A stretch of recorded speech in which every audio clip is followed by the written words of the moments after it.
حالانکہ وطن جن لوگوں نے اجاڑا ہے، جب وہ لوگ حکمران تھے تو طارق جمیل صاحب ان کے پاس بھی جایا کرتے تھے.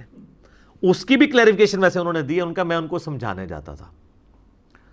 تو سر ان کو سمجھانے جاتے تھے تو ان کو بھی تھوڑا سا سمجھائیں کہ یہ بھی قوم کے ساتھ سچ بولیں. ان سے معاملات مس ہینڈل ہوئے ہیں. اس وقت ہماری اکانومی تباہی کے دہانے پہ آ چکی ہوئی ہے، اور اس میں صرف ہمارے پرائم منسٹر صاحب کا قصور نہیں ہے، بلکہ ان خفیہ ہاتھوں کا بھی قصور ہے کہ جنہوں نے ملک کے وسیع تر مفاد کے اندر کچھ سٹیپس لیے. ان کی ہم نیت پہ شک نہیں کرتے، لیکن بہرحال وہ سارے کے سارے سٹیپ الٹے گلے پڑ گئے ہیں اس وقت. تو اپنی پالیسیز کے اوپر ہمیں نظر ثانی کرنے کی ضرورت ہے. بس میں اتنے کنٹرول الفاظ میں میسیج کنوے کر سکتا تھا جو میں نے کر دیا. اب آ جائیں طارق جمیل صاحب نے جو یہ کیٹاگوریکل سٹیٹمنٹ دی کہ پوری قوم جو ہے 22 کروڑ عوام، ان میں سے کتنے سچے ہوں گے عمران خان صاحب جیسے. اور پھر انہوں نے کہا کہ میڈیا والے لوگوں سے ہاتھ جوڑ کر معافی، لیکن ساری دنیا کا میڈیا جھوٹ بولتا ہے. تو یہ کیٹاگوریکل سٹیٹمنٹ دینا اتنے بڑے فورم کے اوپر جہاں پہ نیٹی گریٹیز دیکھی جا رہی ہوں اور نشریات لائیو چل رہی ہوں کہ اس کی کٹنگ پاسبل نہ ہو. ورنہ میں آپ کو بتاتا ہوں اگر یہ ریکارڈنگ ہوتی نا تو یہ الفاظ کاٹ دیے جاتے ہیں، لیکن لائیو کا یہی تو نقصان ہوتا ہے. کیٹاگوریکل سٹیٹمنٹ نہیں دینی چاہیے. اب جب کہ انہوں نے اس کی تعویل کر لی ہے کہ میں نے کیٹاگوریکلی سے مراد یہ نہیں لیا تھا کہ سارے ہی غلط ہیں، بلکہ میں نے کہا تھا اکثریت. تو یہ بات تو بالکل ٹھیک ہے، اکثریت تو یہ تو ہم بھی رونا رو رہے ہیں کہ اکثریت اس طرح کر رہی ہے. لیکن سر یہ اکثریت صرف میڈیا میں نہیں، اکثریت عوام الناس میں بھی، اکثریت سیاست دانوں میں بھی، اکثریت علماء میں بھی، اکثریت ریاستی اداروں کے ٹاپ ٹیئرز میں بھی ایسی ہی ہے. کیوں؟ کیونکہ یہ لوگ بھی تو اسی اکثریت والے معاشرے سے ہی نکل کے اوپر گئے ہیں نا. تو جب آپ چیک کریں گے تو ظاہر ہے یہ بھی ہوگا. پھر میڈیا کو صرف سنگل آؤٹ کرنا، ظاہر ہے کہ اس سے پھر میڈیا والوں کی ناراضگی کسی حد تک جسٹیفائی تھی کہ آپ باقی لوگوں کے بارے میں بھی بات کریں نا. وہ میں نے 12 ایگزامپلز دینی ہیں آپ کو اینڈ میں کہ اس حمام کے اندر سارے ہی ننگے ہیں. لیکن میں پہلے آپ تھوڑی تمہیدن گفتگو کر رہا ہوں تاکہ میری بعد والی کڑوی باتیں آپ کو ہضم ہو جائیں. لیکن چونکہ انہوں نے سنگل آؤٹ کیا تو میڈیا کے لوگوں نے اس کا برا منایا، اور پھر جب بعد میں انہوں نے غیر مشروط معذرت کر لی تو میرے خیال ہے اس کے بعد کوئی کمپین نہیں چلنی چاہیے تھی. یہ بھی زیادتی ہے دوسری طرف سے. یہ ان کا بڑا پن ہے کہ انہوں نے اپنی بات، ویسے ہمارے میڈیا والے لوگ بھی ایسے شریف علماء کے اوپر ہی شیر ہیں. جو علماء جو ہے وہ دھرنوں میں یہاں پہ ان کے گلے کے اوپر سوار ہوتے ہیں، پورا ملک جام کروا دیتے ہیں، ان سے تو آج تک میڈیا پہ کسی نے نہیں کہا کہ سر آپ آئیں ٹیلی فون کال پہ اور معذرت کرے. ہن بھی کوئی شوق پورا کر کے ویکھ لو جیڈے کے وڈے وڈے اینکر نے نا تہاڈی طبیعت صاف کر دیں گے. یہ سارے اینکرز اپنے گھروں میں نہیں جا سکتے، یہ صرف یہ بات بھی کر دیں کہ ان سے معذرت لینی ہے. اور جناب ان سے تو ایمان کے سرٹیفکیٹ ہمارے ریاستی اداروں کے ہیڈز کو لینے پڑتے ہیں. وہ تو اتنے سٹرانگ علماء ہیں. یہ شریف عالم ہے، اس نے معذرت کر لی. اور دیکھیں معذرت کرنے سے کسی کا قد چھوٹا نہیں ہوتا، بڑا ہی ہوتا ہے. اب سب لوگ کہہ رہے ہیں یار انہوں نے اگر معذرت کر لی اب آپ لوگ کیوں اس بات کو گھسیٹ رہے ہیں. باقی جو دوسرے لوگ ہیں نا جو کہہ رہے ہیں کہ ان کو معذرت نہیں کرنی چاہیے تھی، یہ بالکل غلط پٹی پڑھا رہے ہیں. یہ غلط ایٹیچیوڈ ہے. کیا حرج ہے اگر کسی نے معذرت کر لی؟ اگر آپ کہیں گے نا معذرت نہیں کرنی چاہیے تو سر پھر یہ کیس بنے گا جوڈیشری کا. اس پہ پھر حد کے عزت کا ایشو اٹھایا جائے گا، کیونکہ آپ نے کیٹاگوریکل سٹیٹمنٹ دی ہے تو سامنے جتنے صحافی ہیں پھر وہ طارق جمیل صاحب کو حد کے عزت کا نوٹس بھیجتے اور کہتے سر آپ نے جو ہمارے بارے میں سٹیٹمنٹ دی ہے نا آ کے اسے عدالت میں پروف کریں ورنہ اتنے ارب روپیہ ہرجانہ دیں. طارق جمیل صاحب نے اسے کنگال کروانا ہے. اور باقی انہوں نے جو کہا کہ ایک بہت بڑا میڈیا ہاؤس ہے جس کے مالک نے مجھے کہا کہ اگر ہم سچ بولیں گے تو ہمارا یہ میڈیا ہاؤس ہی بند ہو جائے گا. اب بڑے میڈیا ہاؤس تو اس وقت بہت سارے ہیں، اب ان میں سے کون ہے؟ اب جب ان سے پوچھا جا رہا ہے بتائیں تو وہ کہتے ہیں غیبت ہو جائے گی. تو معذرت کے ساتھ اگر آپ اتنی بڑی فین فالوئنگ رکھ کر بھی ایسے میڈیا ہاؤس والے بندے کو پبلک کے سامنے ایکسپوز نہیں کر سکتے، تو آپ میڈیا اینکر سے اور صحافیوں سے کیوں امید کرتے ہیں کہ وہ بڑے بڑے مگر بچوں کا نام لے کے انہیں ایکسپوز کریں؟ ان کی فیملیز نہیں ہیں، ان کو نہیں ڈر لگتا؟ دیکھنا تارج میسا بھی تو نام نہیں لے رہے نا، کیوں نہیں لے رہے؟ تو سچائی کے لیے ابھارنا کسی دوسرے کو یہ آسان ہوتا ہے، خود جب بولنا پڑے نا تو پھر پتہ چلتا ہے کہ یہ ذرا مشکل کام ہے، بلکہ بہت زیادہ مشکل کام ہے۔ اب طارج میر صاحب نے یہ جو سٹیٹمنٹ دی ہے کہ میڈیا جھوٹ بولتا ہے، عربی میں تغلیب کا ایک قاعدہ ہے کہ اکثریت کے لیے کیٹاگوریکل سٹیٹمنٹ آپ دے سکتے ہیں، اس میں اگر بڑے تھوڑے سے لوگ ایکسیپشن کے طور پہ ہونا تو آپ یہ کہہ سکتے ہیں، اور یہ عموماً ہم اپنی لینگویج میں کہتے ہیں، ہم کہتے ہیں نہیں یار پوری قوم ہی بے ایمان ہے، ہر بندہ ہی 2 نمبر ہے، یہ ہر پاکستانی کہتا ہے، جو خود بھی ہوتا ہے، اور وہ اس وقت کہتے ہوئے اپنے آپ کو شامل نہیں کر رہا ہوتا۔ جب اس سے پوچھیں اچھا یار تم نے کہا پوری قوم 2 نمبر، تم بھی کہا نہیں جی میں تو ہمیشہ سچی گال کری دی ہے، تو پھر کہو تم نے پوری قوم، اوہ نہیں یار پوری قوم نہیں، مراد یہ اکثریت۔ تو طارج میر صاحب کی اس بات کا مطلب یہی تھا، لیکن چونکہ جس فورم پہ تھے، جتنی بڑی وہ شخصیت ہیں، ان کو الفاظ کے چناؤ میں تھوڑی، یعنی میں اس طرح اگر بولوں تو چل جاتا ہے، کیونکہ ظاہر ہے میرے مزاج سے بھی سب لوگ واقف ہیں، تو طارج میر صاحب کا تو مزاج ایسا ہے نہیں ہے نا، وہ تو انٹروورٹ ہے اور میں ایکسٹروورٹ ٹائپ بندہ ہوں، میں جب یہ بولوں گا نا تو اس کا مطلب اور ہوگا، ان جیسا بندہ بولے گا تو مطلب کچھ اور نکلے گا، لہٰذا ان کی معذرت کر لینا یہ ان کے حق میں بہتر تھا، بہت اچھی بات ہے۔ اب یہ طارج میر صاحب کا یہ کہنا کہ میڈیا سچ نہیں بولتا، میڈیا جھوٹ بولتا ہے، میرے نزدیک اصل سوال یہ نہیں ہے، اصل سوال یہ ہے کہ میڈیا جھوٹ کیوں بولتا ہے، میڈیا سچ کیوں نہیں بولتا؟ یہ جو کیوں ہے نا یہ اصل سوال ہے۔ یہ تو سارے کہتے ہیں میڈیا جھوٹا، میڈیا سچ نہیں بتاتا، ٹھیک ہے، کبھی کسی نے یہ اس کو روٹ کاز انالیسس کیا کہ یہ کیوں ہوتا ہے ایسے؟ یہ میں آپ کے سامنے اب رکھتا ہوں۔ میں نے اس کے اوپر بڑی برین سٹارمنگ کی تو میں اس رزلٹ پہ پہنچا کہ اس کیوں کے 5 جواب ہیں۔ پہلا جواب تو طارج میر صاحب کی معذرت سے آپ سب لوگوں کو پتہ چل گیا، پوری نیشن کو، کہ طارج میر صاحب نے ایک سٹیٹمنٹ دی تو 24 گھنٹے کے اندر اندر انہوں نے معذرت کر لی۔ وہ شخصیت جس کی اتنی فین فالوئنگ ہے، اتنے سارے لوگ ان کے ساتھ کھڑے ہوئے ہیں، ان کو بھی بیک فٹ پہ جانا پڑا۔ یہ پہلی ریزن ہے کہ سچ بول کر آپ کیوں نہیں سروائیو کرتے اس معاشرے میں، اور آپ سچ کیوں نہیں بولتے؟ سچ کڑوا ہوتا ہے، الحق مر، عربی میں ایک محاورہ ہے، ٹروتھ از آلویز بٹر۔ ہاں یہ بٹر ہوتی ہے جس کے خلاف جاری ہوتی ہے، جس کے حق میں جاتی ہے اس کے لیے تو بہت میٹھی ہوتی ہے۔ تو یہ کیوں کا پہلا جواب۔ کیوں کا دوسرا جواب ہے کہ طاقتور سیاسی لیڈرز، طاقتور بزنس مین، اور خصوصاً جو پراپرٹی ڈیلرز ہیں، آپ کو پتہ چل جائے گا پراپرٹی ڈیلر جب میں کہہ رہا ہوں تو میں کس کی طرف اشارہ کر رہا ہوں۔ طاقتور علماء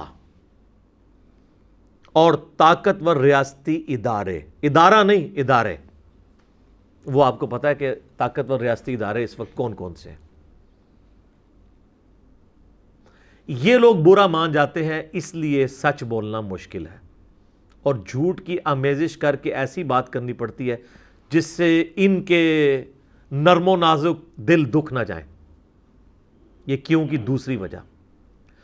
کیوں کی تیسری وجہ ہے کہ یہ سارے طاقتور لوگ جو ہیں وہ ایسے اینکرز کو، ایسے صحافیوں کو، ایسے میڈیا گروپس کو اور ایسے اخبارات کو دھمکیاں لگاتے ہیں کہ اگر یہ کیا نا، ہماری خبر چھاپی نا، پھر دیکھ لینا۔ یہ لوگوں کو مشورہ دینا بڑا آسان ہے، کتنے صحافی شہید ہوئے ہیں اس کام میں۔ آپ کو اگر برے لوگ نظر آ رہے ہیں تو اچھے لوگ نہیں ان میں نظر آ رہے۔ کالی بھیڑیں تو ہمارے ریاستی اداروں میں بھی ہیں، سیاستدانوں میں بھی ہیں، تو میڈیا والے لوگوں کو آپ کیٹاگوریکل ڈینائی کر رہے ہیں۔ ان لوگوں نے اپنی زندگیاں دی ہیں اس کام کے لیے. میں پرسنلی کئی لوگوں کو جانتا ہوں, بڑے اخلاص کے ساتھ وہ یہ کام کر رہے ہوتے ہیں, اور بعض اوقات بڑی دلیری کرتے ہیں. ڈاکٹر شاہد مسعود سے میں سخت اختلاف رکھتا ہوں, لیکن ایک اس کی نیکی اس قوم کے ساتھ جس کو میں آج بھی یاد کرتا ہوں. مشرف کے دور میں جب ڈاکٹر عبد القدیر خان سے ہاتھ جوڑ کے ٹی وی پہ معافی منگوائی گئی, سنگل آؤٹ اس بندے کو کر کے جو پاکستان کا محسن ہے, اور اس کے ساتھ جتنے لوگ شامل تھے وہ سارے ہیرو ہیں, وہ سارے محب الوطن ہیں, ایک بندے کو قربانی کا بکرا بنایا گیا. تو ڈاکٹر شاہد مسعود نے اس وقت پروگرام کیا تھا اور اس نے پوری ہسٹری بتائی تھی کہ اس نے یہ کیا, اس نے تو معافی نہیں مانگی, اس نے یہ کیا, اس نے تو معافی نہیں مانگی. اور وہ ہسٹری آج ان 20 سالوں میں اس سے بھی بڑھ کے ہو چکی ہے کہ جس مشرف نے یہ کام کیا, اس مشرف نے تو اس قوم کا بیڑا غرق کر کے اسے امریکہ کی اس جنگ میں جھونک کے اربوں ڈالر کا نقصان کروایا کہ ہم آئندہ 100 سال میں بھی وہ نقصان پورا نہیں کر سکتے. تو مشرف سے تو کسی نے معافی نہیں منگوائی ہے, لیکن مشرف صاحب نے ڈاکٹر عبد القدیر سے معافی منگوائی. تو اس وقت کتنے میڈیا کے لوگ جو ہیں وہ دلیری کر کے اس کے ساتھ کھڑے ہوئے ہیں. بڑا مشکل کام ہے. ڈاکٹر عبد القدیر کے ساتھ چند لوگ ہی کھڑے ہوئے تھے نا. اگر کوئی سمجھتا ہے نا تو آج کوئی بول کے بتائے, تو یہ بات کرنی آسان ہوتی ہے. کیوں کا چوتھا جواب یہ ہے کہ ایسے جو سچے صحافی ہیں ان کی فیملی پکچرز سوشل میڈیا پہ عام کر کے ان کی کردار کشی کا سلسلہ شروع ہو جاتا ہے. ایون بعض کا جعلی پکچرز بھی بنا دی جاتی ہیں. خود طارق جمیل صاحب کی کتنی بیہودہ پکچرز لوگوں نے وہ دھڑ کچھ اور جوڑ کے سر جوڑ کے بنائی ہوئی ہیں. اور میں کہتا ہوں اگر جینون بھی ہوں کسی کی ذاتی زندگی کو اس طریقے سے پبلکلی ہائی لائٹ کرنے کی آپ کو ضرورت ہی نہیں ہے, جبکہ وہ پبلک اکاؤنٹ ہولڈر بھی نہیں ہے. اگر ہو بھی تب بھی فیملی پکچرز نہیں آنی چاہیے, اس کے کام سے ریلیٹڈ بات ہو سکتی ہے. کیوں کا پانچواں جواب یہ ذرا سخت ہے کہ ایسے جتنے سچے صحافی اور میڈیا کے لوگ ہیں نا, ان پر بعض اوقات گستاخ کا فتویٰ لگوا دیا جاتا ہے, بعض اوقات غدار وطن کا فتویٰ لگوا دیا جاتا ہے, اور اس کا انجام یہ ہوتا ہے کہ کئی لوگ بےچارے اپنے نوکریوں سے ہاتھ دھو بیٹھتے ہیں. کئی لوگوں کی پٹائی کروائی جاتی ہے نامعلوم افراد کے ذریعے. وہ نامعلوم افراد کسی مذہبی جماعت کے بھی ہو سکتے ہیں, کسی ریاستی ادارے کے بھی ہو سکتے ہیں, کسی سیاستدان کے پالتو بھی ہو سکتے ہیں. وہ تو پھر پتہ ہی نہیں چلتا ہوتا ہے, نامعلوم ہے. وہ سٹارٹ ہی نامعلوم ہوتے ہیں, اینڈ تک نامعلوم ہی رہتے ہیں. اور بعض اوقات کئی صحافیوں کو اپنی جان سے بھی ہاتھ دھونا پڑتا ہے, ایسا بھی ہو جاتا ہے. تو سر یہ 5 وجوہات ہیں کہ جو میڈیا کھل کر سچ نہیں بول سکتا, اور بعض اوقات جھوٹ کی آمیزش اسے کرنی پڑتی ہے. لیکن بعض اوقات ظاہر ہے کہ ان کی اپنے مال پانی کی گیم بھی ہوتی ہے, ریٹنگ والا بھی چکر ہوتا ہے. کالی بیڑے تو ہر جگہ موجود ہیں, اس میں صرف میڈیا تو نہیں ہے سر, باقی سب لوگ بھی جو کچھ کر رہے ہیں وہ اپنے عیوب کو چھپانے کے لیے کیا کیا کام کرتے ہیں ہمیں سب نظر آ رہا ہوتا ہے. کس طریقے سے جعلی اکاؤنٹس کھول کے سوشل میڈیا کے اوپر ٹرینڈز چلوائے جاتے ہیں. جب آپ لوگ یہ جھوٹے ٹرینڈ چلوا رہے ہوتے ہیں تو اس ہمام میں تو سارے ہی ننگے. اب جو میڈیا کے لوگ ہیں نا, میں جو سمجھتا ہوں نا, ان کا اصل جو ان سے معاملہ مس ہینڈل ہوتا ہے, جو ان کا اصل جرم ہے, جو لوگ کرتے ہیں, سب کی میں بات نہیں کر رہا, وہ یہ ذرائع کی جھوٹی خبروں پر اعتبار کر لیتے ہیں. یہ اکثر آپ دیکھتے ہیں نا, ذرائع سے پتہ چلا ہے. یار اگر ذرائع نے آپ کو خبر غلط دی ہے, آندہ اس ذرائع پہ اعتماد نہ کریں. اچھا بعض اوقات میں آپ کو بتاؤں ذرائع کی خبر ٹھیک ہوتی ہے, لیکن وہ خبر جب عام ہوتی ہے نا, تو جہاں سے خبر نکلی ہوتی ہے نا, ان کا موقف چینج ہو گیا ہوتا ہے, اس کی وجہ سے وہ خبر غلط ہو جاتی ہے. اس طرح کی کئی مثالیں پاکستان کے اندر موجود ہیں. خبر ٹھیک ہوتی ہے, لیکن جب وہ پبلک ریاکشن سامنے آتا ہے نا, تو پتہ چلتا ہے یار وہ تو خبر ہی غلط تھی. وہ خبر نہیں غلط ہوتی, خبر ٹھیک ہوتی ہے. انہوں نے اپنا موقف بدل لیا ہوتا ہے. لیکن بعض اوقات غلط خبر بھی ہوتی ہے. تو ان کے لیے میں عرض کروں گا, میڈیا کے لوگوں کے لیے خصوصاً, سورہ آل عمران کی آیت نمبر 61 ہے, لعنت اللہ علی الکاذبین, جھوٹوں پر اللہ کی لعنت. اور لعنت کا مطلب پتہ کیا ہے؟ اللہ کی رحمت سے دور. یہ لعنت کا لغوی معنی یہ ہے جو ڈکشنری کے اندر اصطلاح کے طور پر یوز کیا جاتا ہے کہ یہ اللہ کی رحمت سے مایوس، دور۔ صحیح بخاری اور صحیح مسلم دونوں میں ایک حدیث موجود ہے، بخاری میں 6094 اور مسلم میں 6637، کہ نبی علیہ السلام نے فرمایا جھوٹ بولنے سے بچو، جھوٹ گناہ کی طرف لے جاتا ہے، انسان جھوٹ بولتا رہتا ہے، اس کے نامہ اعمال میں گناہ چڑھتے رہتے ہیں حتیٰ کہ وہ گناہ اسے جہنم تک لے جاتے ہیں، اللہم اجرنا من النار۔ اور آدمی مسلسل جھوٹ بولتا رہتا ہے یہاں تک کہ اللہ کے ہاں کذاب لکھ دیا جاتا ہے، پکا جھوٹا۔ اور اس کا سائملٹینیس کنٹراسٹ اسی حدیث میں ہے کہ نبی علیہ السلام نے فرمایا کہ سچ بولو، سچ نیکی کی طرف لے جاتا ہے اور نیکی جنت کی طرف لے جاتی ہے۔ انسان سچ بولتا رہتا ہے یہاں تک کہ اللہ کے ہاں صدیق لکھ دیا جاتا ہے۔ کتنا بڑا ٹائٹل ہے صدیق۔ ہم سیدنا ابوبکر صدیق رضی اللہ تعالیٰ عنہ علیہ السلام کے لیے یہ ٹائٹل کے، آپ بھی صدیق بن سکتے ہیں۔ سچ بولنے کی عادت ڈالیں۔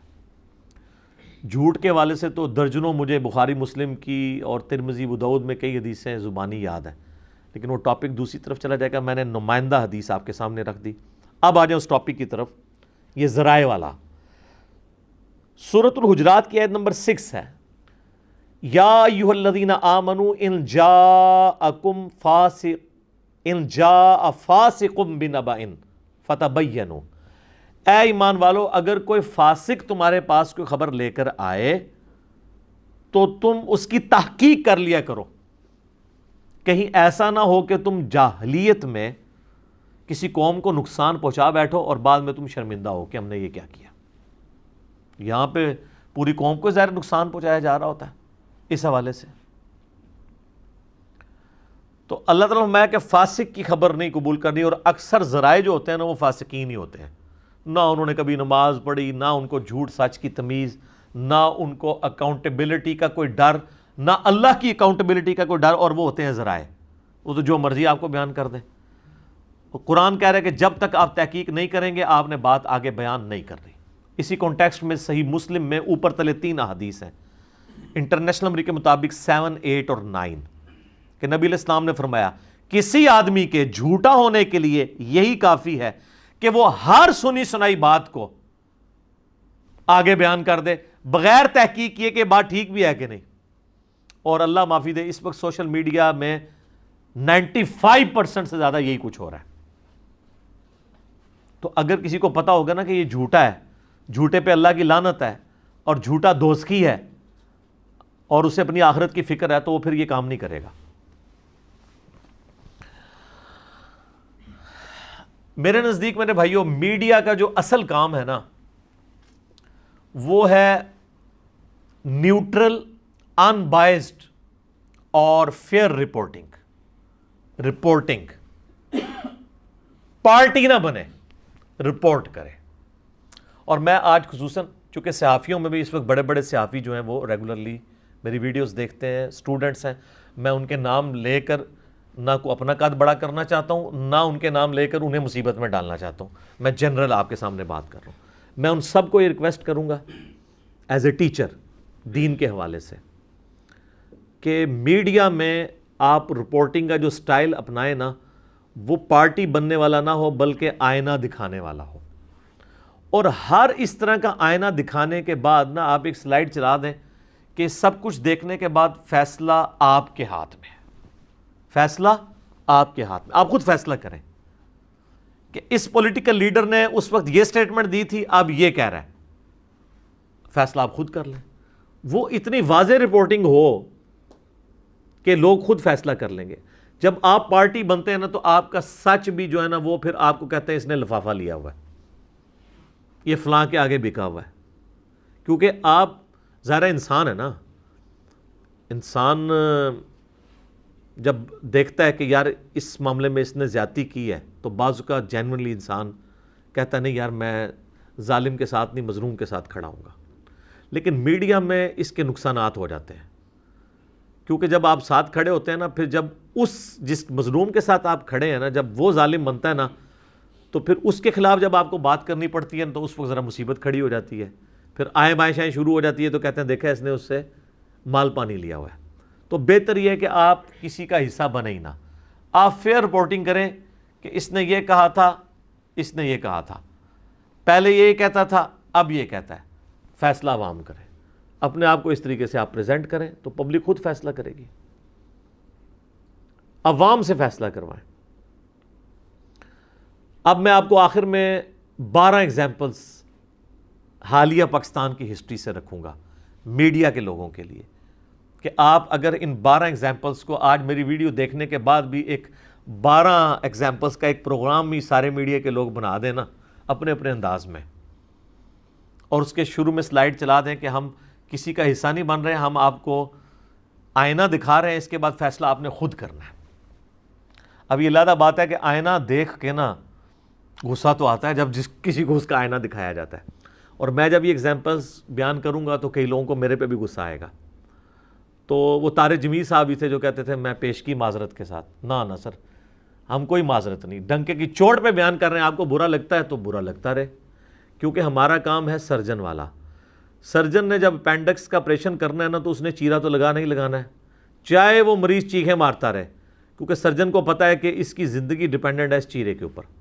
تو میرا کام سرجن والا ہے، اس لیے میں بڑے سٹرونگ نروز والا بندہ ہوں.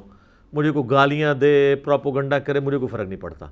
اللہ کا فضل ہے کہ اسی پروپوگنڈے نے آج دنیا کے ہر کونے تک ایک اس چھوٹے سے پلیٹ فارم کی آواز پہنچا دی ہے. تو میں کسی سے کوئی معذرت نہیں کر رہا ہوں. ڈنکے کی چوٹ پہ اگر آپ کو برا لگتا ہے تو سر کوئی مسئلہ نہیں. الحق مرن، حق کڑوا ہوتا ہے، ٹروتھ از آلویز بیٹر. لیکن یہ آپ کڑوی گولی ایک بار لے لینا تو آپ کو افاقہ ہو جاتا ہے. اگر آپ تھو کر کے پھینک دیں گے تو اپنے ہی نقصان کریں گے. تو یہ میں آپ کو کڑوی گولیاں دینے لگوں. 12 ایگزامپلس آپ کے سامنے رکھوں گا. رہا میرا معاملہ، چونکہ میں قرآن و سنت کا ماننے والا ہوں. لوگ کہتے ہیں بڑے کانفیڈنس سے بات کرتا ہے. بھائی میں اگر قرآن میں یا سنت کے اندر، احادیث کے اندر کانفیڈنس نہیں رکھوں گا تو میں خود بے ایمان ہو جاؤں گا. تو میرا یہ کانفیڈنس ذاتی نہیں ہوتا، قرآن کی آیات کی بنیاد پہ ہوتا ہے، جو میرے ایمان کا حصہ ہے. یہ کوئی میری عادت کا حصہ نہیں ہے، یا یہ میرا کوئی اس طریقے سے پیشن نہیں ہے، یہ میرا ایمان ہے. وہ ہے سورۃ النساء کی آیت نمبر 135. یا ایھا الذین آمنوا کونوا قوامین بالقسط. اے اہل ایمان کھڑے ہو جاؤ انصاف کے لیے. شہداء للہ، اللہ کے لیے گواہ بن کے. یعنی اللہ تعالیٰ کہہ رہا ہے کہ میرے لیے کھڑا ہونا ہے، سچائی کے لیے کھڑا ہونا.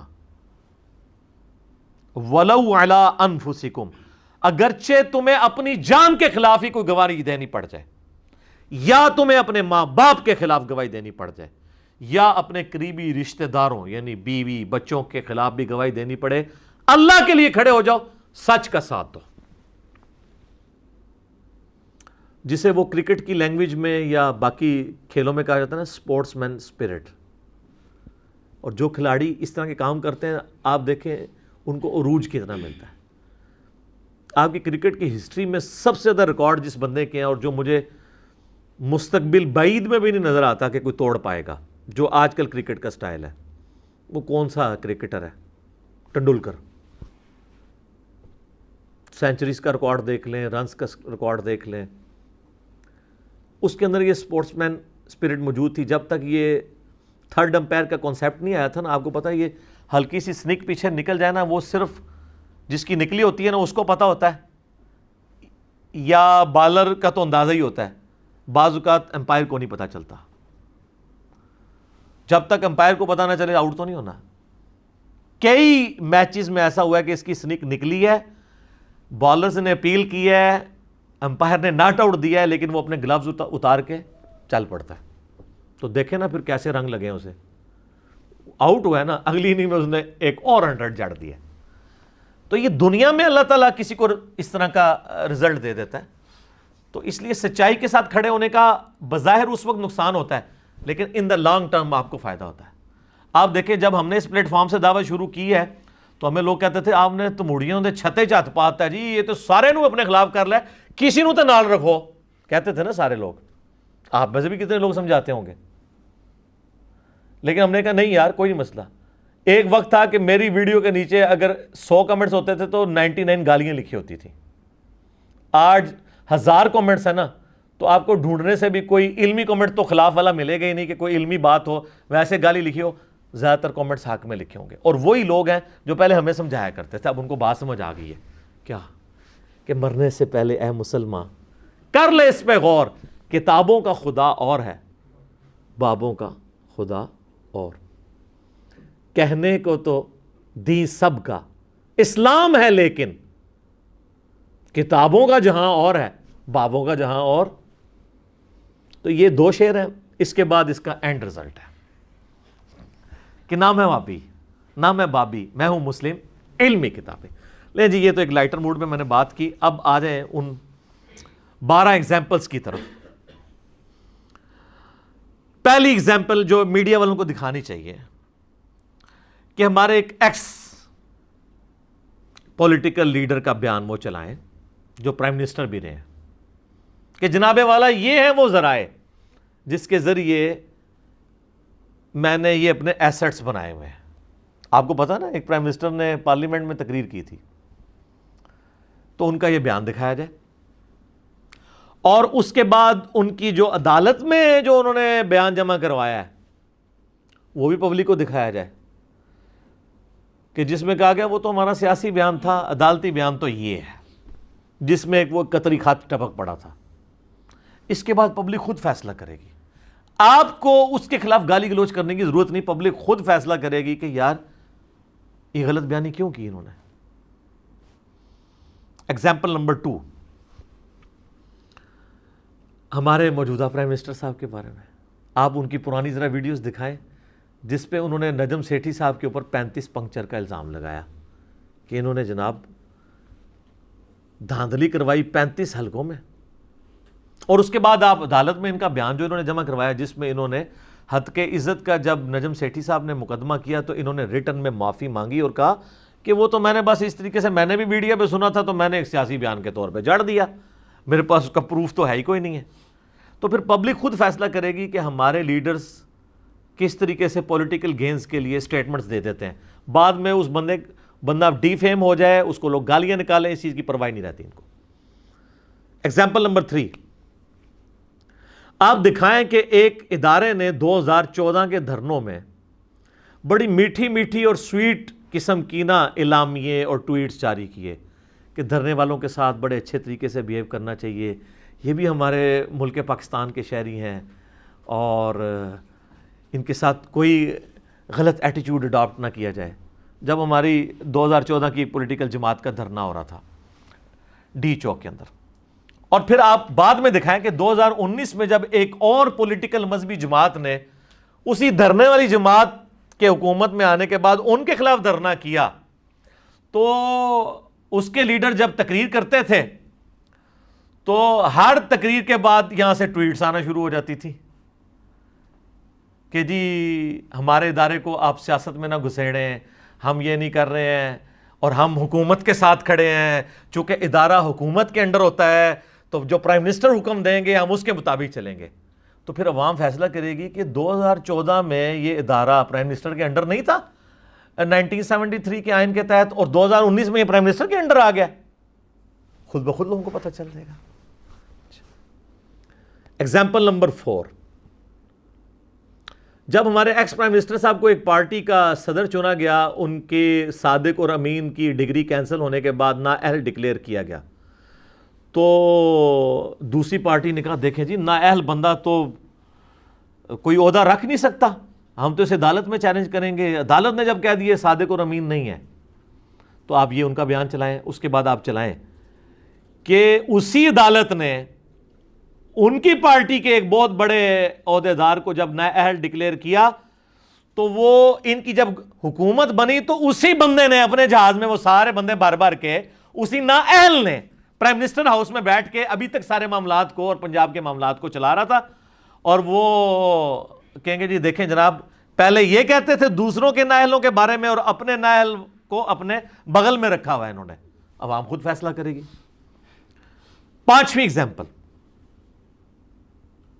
آج سے 5-7 سال پہلے اگر ہمارے اس وقت کے پرائم منسٹر کہتے تھے کہ ہمیں اپنے گھر کی صفائی کرنی چاہیے، نان اسٹیٹ ایکٹرز کے بارے میں اب دنیا کی نظریں ہم پر ہیں, ہمیں کسی نان سٹیٹ ایکٹر کو یہاں پہ جگہ نہیں دینی چاہیے.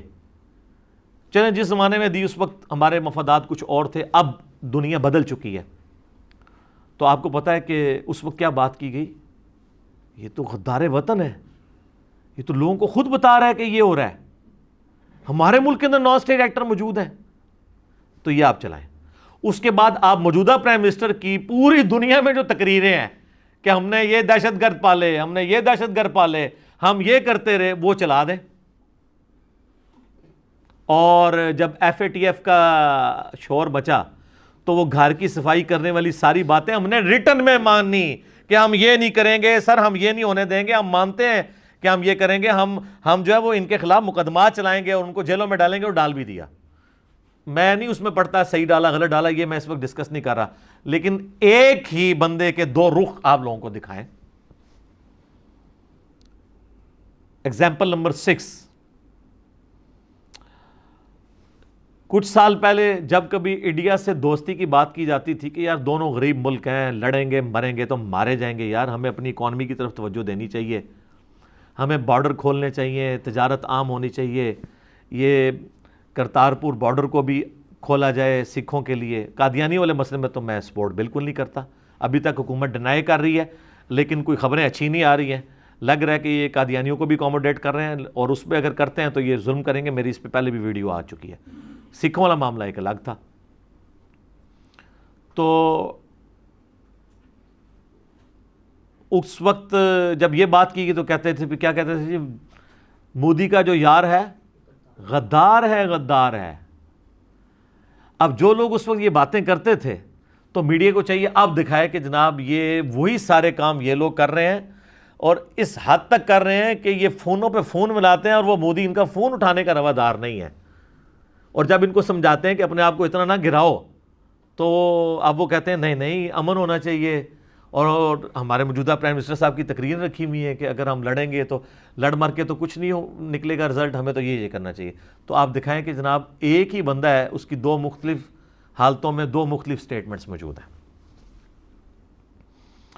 ایگزامپل نمبر 7, آپ کو پتہ ہے نا پچھلی حکومت میں ریلوے کے کچھ حادثات ہوئے, تو اس وقت جو ریلوے کے منسٹر ہیں انہوں نے کہا جی وہ باہر کے ملکوں میں تو ایک حادثہ ہو جائے تو وہ منسٹر استعفیٰ دے دیتا ہے. یہ آپ دکھائیں ان کی پرانی ویڈیو. اور اس دور میں پاکستان کی ہسٹری کے سب سے زیادہ حادثات ہوئے ہیں کسی بھی وزیر کے ٹینور کے اندر, 1-1.5 سال کے اندر, 2 سال کے اندر. اب اس سے جب استعفیٰ مانگا جاتا ہے وہ کہتے ہیں کہ پاکستان میں تو رواج ہی نہیں استعفیٰ دینے کا. یہ وہ بندہ کہہ رہا ہے جو اس وقت کہہ رہا تھا کہ ہمیں استعفیٰ دینا چاہیے, تو یار رواج نہیں ہے تو تم ٹرینڈ سیٹر بنو نا, سب سے پہلے تم اپنا استعفیٰ رکھو. اور اس سے بڑھ کے اس نے پبلکلی جھوٹ بولا کہ تبلیغی جماعت کا سلنڈر پھٹنے کی وجہ سے تیز گام میں آگ لگی. اور آپ کو یاد ہوگا کہ میں نے اسی دن کہہ دیا تھا, میرے سامنے ویڈیوز آ گئی تھی, میں پہلا بندہ تھا, ابھی تحقیق سامنے نہیں آئی تھی, مجھے ادھر جو عینی شاہدین تھے اس ٹرین کے انہوں نے کہا تھا جی شارٹ سرکٹ ہوا ہے, اس کی وجہ سے ڈبے میں آگ لگی ہے, اس آگ لگنے کی وجہ سے سلنڈر پھٹا ہے. ویسے سلنڈر نہیں ساتھ لے کے جانا چاہیے, سلنڈر لے کے جانا بھی ریلوے کی نااہلی ہے کہ انہوں نے کیوں جانے دیا ادھر سے. تو اس وقت کہہ رہے تھے یہ تبلیغی جماعت کو خام خواہ سپورٹ کر رہا ہے. اچھا اب تو ان کی آفیشیل آپ کو پتا ہے رپورٹ پبلک ہو چکی ہے جس میں پتا چلا کہ سرکٹ کی وجہ شارٹ سرکٹ کی وجہ سے آگ لگی تھی. تو اس وزیر ریلوے کا استعفیٰ نہیں آیا. تو آپ اس کے پرانے بیان اور نئے والے چلائیں اور آگے لکھیں, فیصلہ آپ کے ہاتھ میں. دیکھیں ہم میڈیا والوں کو طریقہ بتا رہے ہیں, ویسے یہ ساری باتیں ان کو پتہ ہے, لیکن یہ اتنا آسان نہیں ہے چلانا. یہ تو سوشل میڈیا ہے نا کہ یہ چیزیں چل جاتی ہیں, وہ لوگ میڈیا پہ نہیں چلا سکتے کیونکہ ان کے مفادات جڑے ہوئے ہیں. ان کو اشتہارات حکومت سے ملنے ہوتی ہیں, وہ حکومت کہتی ہے روٹی پانی بند کر دیں گے. ہمیں حکومت کہتی ہے روٹی پانی بند کر دو تو ہم کہیں گے تو آپ تو ہمیں روٹی پانی پہلے بھی کوئی نہیں دے رہے ہیں, نہ ہم آپ سے لینے کے کوئی روادار ہیں. ہاں آپ کو الحمدللہ ہم ہزاروں کا ٹیکس دیتے ہیں سالانہ, تو آپ ہمیں تو یہ بات نہیں کر سکتے. اچھا جی, ایگزامپل نمبر 8, 2018 میں آپ کو پتا ہے نا کہ ایک مذہبی جماعت نے جب ختم نبوت کا ایک ایشو اٹھایا تو اس وقت 2018 کے الیکشن ہونے والے تھے, تو ہماری یہ موجودہ جو حکمران جماعت ہے انہوں نے اسی مذہبی جماعت کے پلیٹ فارم سے مذہبی کارڈ یوز کیا. اور جب یہ حکومت میں آئے تو اسی جماعت نے جب دھرنے دیے اور ان کے اوپر کفر کے فتوے لگائے تو انہوں نے پکڑ کے انہی علماء کو جیل میں ڈلوا دیا. تو اب اصولاً میں جیل تو ان لوگوں کو بھی ساتھ کاٹنی چاہیے جو پہلی حکومت کے اندر ان کے ساتھ سٹیج پہ کھڑے ہو کے یہ کام کر رہے تھے.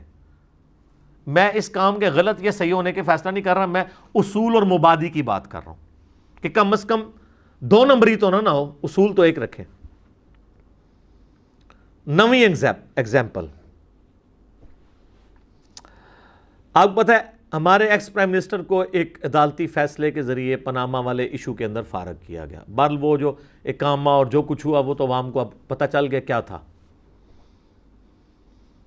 تو اس وقت یہ کہا گیا جب اسی پرائم منسٹر ایکس کی طرف سے اور ان کے سپورٹرز کی طرف سے پاکستان کی عدالتوں کے بارے میں غلیظ زبان استعمال کی گئی, تو یہ موجودہ ہمارے حکمرانوں نے ہمیں کہا کہ نہیں, عدالتی فیصلوں کا تو احترام ہونا چاہیے, اس طرح کی کوئی زبان استعمال نہیں کرنی چاہیے. یہ تو بڑی غلط بات ہے. دیکھیں سب سے بڑی عدالت نے فیصلہ دے دیا ہے, تو اس طرح کی زبان, واقعی میں بھی کہتا ہوں زبان نہیں استعمال ہونی چاہیے. اختلاف رائے آپ کر سکتے ہیں, لیکن جس طرح پچھلی حکومت نے عدالتوں کے بارے میں غلیظ زبان استعمال کی نا, وہ انتہائی غیر اخلاقی رویہ ہے. اس کے بعد آپ بعد والا ایک معاملہ دکھائیں ان کو کہ جب اس حکومت میں ایک فوجی سابقہ ڈکٹیٹر کے خلاف فیصلہ آیا جس کی وجہ سے پاکستان کو اربوں ڈالر کا نقصان ہوا اور ہم ایک غیر ملکی جنگ میں گھر گئے جو آج تک نکل نہیں سکے, حتیٰ کہ اس کا اپنا ادارہ آج اسے ڈس آن کرتا ہے اس حوالے سے, اس کی پالیسیز کے حوالے سے, کیونکہ ہماری فوج کا جو ڈومیننٹ کلچر ہے وہ مذہبی ہے اور وہ تو بالکل سیکولر تھا, اس سے بھی آگے کی چیز تھا. اس کے خلاف ہائی کورٹ کا فیصلہ آیا, ایک ظاہر اسپیشل بینچ ہائی کورٹ کا تھا. اس فیصلے کے خلاف جو غلیظ زبان استعمال کی گئی ان کی سیاسی سپورٹر جماعتوں کی طرف سے, حتیٰ کہ معاملہ اتنا مس ہینڈل ہوا کہ اس ادارے کے ایک آفیشیل سپوکس مین نے آگے پریس کانفرنس کر دی, جو یہ کام ہی نہیں ہے کہ ایک عدالت کا فیصلہ ہے تو ایک ادارے کا تو یہ کام نہیں ہے کہ وہ عدالت کے بارے میں آ کے تو پریس کانفرنس کرنا شروع کر دے. اداروں کو تو اداروں کے مقابل نہیں آنا چاہیے. اور اس میں انہوں نے وہ فضائل و برکات سنانے شروع کر دیے, اور اس میں ایک پیرا مس ہینڈل ہوا تھا, اس کو پکڑ کے تو انہوں نے نیٹی گریٹیز کرنی شروع کر دی اور کہا کہ جی جج کا تو دماغی توازن ٹھیک نہیں ہے, ہم اس کے خلاف جو ہے پٹیشن دائر کریں گے. آج تک نہیں نہ کی تھی, اور پتہ ہی تو ہی فارغ ہو جانی ہے پٹیشن. اس طرح تو نہیں ہوتا کہ آپ کے حق میں فیصلہ ہے تو جج کا دماغ ٹھیک, اور آپ کا دماغ ٹھیک کرے کوئی جج تو اس کا دماغ خراب. یہ تو نہیں ہونا چاہیے. اچھا, تو یہ لوگوں کو دکھائیں کہ عدالتی احترام کتنا ہے ان لوگوں کے اندر. پہلے یہ کرتے ہیں, بعد میں اپنے خلاف آئے تو یہ کرتے ہیں, اور اس میں ایک سیاسی جماعت بھی انوالو ہوئی اور اداروں کے لوگ بھی استعمال ہوئے. 10ویں ایگزامپل, ہماری موجودہ حکومت ہمیں کہا کرتی تھی پچھلی حکومت کے زمانے میں کہ جناب یہ وزیر جو کرپشن میں پکڑے جا رہے ہیں ان کو چوکوں میں ٹانگیں, اور ہم جب حکومت میں آئیں گے تو دھرنوں سے ہم کنٹینر سے روزانہ ہی آواز سنتے تھے, میں ان کو چوکوں میں ٹانگوں گا. اور بعد میں دکھائیں کہ ان کے اپنے حکومتی وزیروں کی جب کرپشن نکلی ہے تو ان کی رپورٹیں بھی پبلک نہیں ہونے دے رہے, اور وہ بھی جس طریقے سے پہلی رپورٹ بھی پبلک ہوئی ہے نا, وہ چوری ہو گئی تھی اس لیے پبلک ہوئی ہے. سزائیں پھر بھی نہیں ہوئی ہیں, بلکہ ان کے عہدے جو ہے نا چینج کیے گئے ہیں یا بہتر عہدے ان کو دے دیے گئے ہیں. تو یہ بتایا جائے پہلے یہ کہتے تھے, جب اپنی باری آئی ہے تو اب یہ کر رہے ہیں. 11ویں ایگزامپل, ایک مذہبی جماعت نے 2019 کے اندر, آپ کو پتا ہے کہ ادھر دھرنا دیا, تو ایک ادارے کی طرف سے روزانہ جو تقریر ان کا لیڈر کرتا تھا نا, اس کے جواب آنے شروع ہو جاتے تھے کہ دیکھیں جی آپ ہمارے ادارے کو جو ہے نا وہ سیاست میں نہ گھسیڑیں, اگر آپ لوگ ڈیسائیڈ کریں گے تو ہم تو الیکشنز میں بھی اپنا کوئی حصہ نہیں لیا کریں گے, یہ تو سول حکومت ہمیں الیکشنوں کے لیے بلاتی ہے تو ہم جاتے ہیں, ہم نہیں جائیں گے. اچھا, کچھ عرصے بعد موجودہ حکمران جماعت کے ایک سٹنگ منسٹر نے ایک فوجی بوٹ لا کے 22 کروڑ عوام کے سامنے ٹیبل کے اوپر رکھ دیا, اور جو اس نے غلیظ زبان استعمال کی چاٹنے والی, اور اس نے کہا جی, اور وہ صحافی بھی آپ دیکھیں یار, اس صحافی کو سننے والوں کو ابھی بھی شرم نہیں آئی کہ یار اس نے اپنے سامنے کیا تماشا لگوایا. اس نے اس کو کہا کہ یہ چمک رہا اتنا کیوں ہے, یعنی ان دونوں کی ملی بھگت تھی, وہ جو لینگویج یوز کر رہے ہیں نا, ٹھیک ہے. اس طرح کے صحافی ہمارے لیے رول ماڈل بنے ہوئے ہیں. یا وہ صحافی جو پراپرٹی ڈیلر سے پلاٹ لیتے ہوئے جن کی ویڈیوز لیک ہو جاتی ہیں, آج وہ آگے لوگوں کو سچائی کے بھاشن دے رہے ہیں یوٹیوب کے اوپر آ کے. کبھی ایک چینل پہ جاتا ہے, کبھی دوسرے پہ جاتا ہے, اور ریٹنگ دیکھ لیں اس کی کتنی عمر ہے. آپ اس سے ہی اندازہ لگا لیں یہ قوم کیا سننا چاہتی ہے. سارے صحافیوں کے چینلز کو اس کا چینل پیچھے چھوڑ گیا. تو آپ دیکھ لیں کہ ہماری قوم کی ایجوکیشن کیا ہے, ہم کس طرح کے لوگوں کو جو ہے وہ اپنے اوپر سوار دیکھنا چاہتے ہیں. تو اس نے کہا یہ چمک رہا کیوں ہے, انہوں نے کہا جی یہ چاٹ رہے ہیں اس لیے چمک رہا ہے. اس پہ کوئی اس ادارے کی طرف سے ٹویٹ نہیں آئی ہے کہ یار تم سٹنگ منسٹر ہو کے ایک ادارے کو متنازع بنا رہے ہو اور تم نے لا کے ایک فوجی بوٹ لا کے ٹیبل کے اوپر رکھ دیا ہے. کوئی ٹویٹ نہیں آئی ہے. تو یہ آپ عوام کو بتائیں کہ ان کا رویہ دو مختلف لوگوں کے بارے میں اس سے زیادہ سویر کنڈیشن آ جاتی ہے تو یہ لوگ خاموش بیٹھ جاتے ہیں, اور اس سے کم آتی ہے تو یہ فوراً ایک تقریر کے ایک جملے کا جواب آ رہا ہوتا ہے ٹویٹ میں, تو یہ لوگوں کو فرق پتہ چل جائے گا. اچھا ویسے تھوڑی خام خیالی ہے کہ وہ کرن گے, لیکن چلو کم از کم ہمارا کام تو ہے نا لوگوں کو ہم بتا دیں. 12ویں ایگزامپل, ہمارے پرائم منسٹر صاحب نے ہمیں دھرنوں میں ایک بات بڑی یاد کروائی تھی کہ جب لیڈر ٹھیک ہوتا ہے نا تو نیچے سارے سیدھے ہو جاتے ہیں. ہم اس وقت بھی کہتے تھے سر اس سے نہیں ہوتا, وہ کہتے تھے نہیں, کہتے تھے آپ کو پتا ہے کہ میں تو ٹیم بنانے کا ایکسپرٹ ہوں, میں ایسی ٹیم بناؤں گا کہ سب کچھ ٹھیک ہو جائے گا, اور چونکہ میں اوپر تو میں بیٹھا ہوں گا نا, یہاں کوئی 2 نمبری کرے گا میں دیکھ لوں گا. اور اب وہی پرائم منسٹر صاحب کہہ رہے ہیں کہ جی میں تو بڑا ایماندار تھا, مجھے ٹیم یہ اچھی نہیں ملی. تو یہ دونوں باتیں آپ عوام کے سامنے رکھیں کہ یا یہ پہلے غلط کہتے تھے یا آپ غلط کہہ رہے ہیں, اور اگر آپ غلط کہہ رہے ہیں تو پہلے کے غلط کی معافی مانگیں. یہ رپورٹنگ کا سٹائل ہونا چاہیے. اور ان ساری 12 کی 12 ایگزامپلس کے اوپر میں یہ کہوں گا کہ وہ جو سہیل وڑائی صاحب کہتے ہیں کہ کیا یہ کھلا تضاد نہیں ہے, بالکل کھلا تضاد ہے. اینڈ پہ میں دعا کروں گا. اچھا ان ساری باتوں سے کسی نے یہ رزلٹ نہیں نکالنا کہ میں اس حق میں ہوں کہ پرائم منسٹر کو ہٹا دیا جائے یا حکومت ختم کر دی جائے. نہ سر, ہماری ڈاکٹرن آپ ہماری پرانی ویڈیوز بھی چلائیں گے وہی ہے. ہمارا موقف 2014 کے دھرنوں میں بھی یہی تھا کہ کوئی ایکسٹرا جوڈیشل طریقہ نہیں ہونا چاہیے حکومت کو ہٹانے کا. 2019 کے دھرنوں میں بھی یہی تھا, اور آج بھی یہی ہے. 5 سال پورے کرنے دیں, پاکستان کی اسمبلیاں کم از کم 5 دفعہ 5 سال کا اپنی ڈیوریشن پوری کریں تو آپ دیکھیں اسی سسٹم کو میں سے آپ کو خیر نظر آئے گا. لیکن آج تک کبھی آپ نے 5 سال یعنی جس کو کہتے ہیں نا سکون سے پورے نہیں ہونے دیے. یہ تو اسی طریقے سے ہے کہ آپ ہر تیسرے دن پودا جو آپ نے چھوٹا سا ننا سا پودا لگایا اس کو اکھاڑ کے کہیں یہ بڑا کیوں نہیں ہو رہا, تو وہ تو نہیں بڑا ہوگا. آپ اس کو بڑا ہونے دیں گے تو بڑا ہوگا نا. اور جب سناب, اور اگر آپ کو یہ ڈر لگا ہے کہ یہ بڑا ہو گیا تو ہمارا کیا بنے گا, تو اس لیے ہم نے اسے بڑا نہیں ہونے دینا. ہم نے فوراً سے اکھاڑ کے چیک کرنا ہے, اور بہانا یہ کرنا ہے سیدھے چیک کیتا سی اس واسطے اکھاڑا ہیلو پھر لا دینا. تو اس طرح تو اس نے قیامت تک بڑا نہیں ہونا ہے, انہیں بوڑھے نہ بوڑھا ہی رہنا ہے. اور پھر حتیٰ کہ لوگ پھر یہ کہتے ہیں جناب یہ تو سسٹم ہی خراب ہے. سسٹم خراب نہیں سر, آپ دنیا کی بہترین گاڑی جو ہے نا کسی ایسے ڈرائیور کے متھے مار دینا جسے ڈرائیونگ نہیں آتی تو وہ گاڑی ٹھوک دے گا, تو یہ نہیں کہا جائے گا کہ گاڑی بری ہے. یہ سسٹم برا نہیں ہے, آپ اس سسٹم کو چلنے دیں. اور گیون سرکمسٹانسز کے اندر کچھ غلطیاں بھی ہوں گی, لیکن جن قوموں کی ہم مثالیں دیتے ہیں نا سر, آج سے 200 سال پہلے اگر ان کے سیاستدانوں کا آپ حال دیکھیں ہم سے برا تھا. یہ 200-250 سال ان کی ڈیموکریسی چلی ہے تو آج آپ کو رزلٹ نظر آ رہے ہیں. میں ٹوٹلی اس ڈیموکریسی کو سپورٹ نہیں کرتا, میں قرارداد مقاصد والی ڈیموکریسی کی بات کرتا ہوں کہ کتاب و سنت کے دائرے کے اندر حلال کا فیصلہ کثرت رائے سے ہوگا, حرام کا فیصلہ کثرت رائے سے نہیں ہوگا, وہ کتاب و سنت کی نص سے ہوگا. تو اینڈ پہ میں دعا کرتا ہوں کہ اسمبلیاں بھی اپنا وقت پورا کریں. اللہ تعالیٰ ہمارے پرائم منسٹر صاحب کو, ہمارے علماء کو, ہمارے سیاستدانوں کو, ریاستی اداروں کے لوگوں کو, اپوزیشن کے لوگوں کو پورے اخلاص کے ساتھ, اللہ تعالیٰ کے ساتھ, ڈیڈیکیشن کے ساتھ اسلام کی اور ہمارے ملک پاکستان کی خدمت کرنے کی توفیق عطا فرمائے.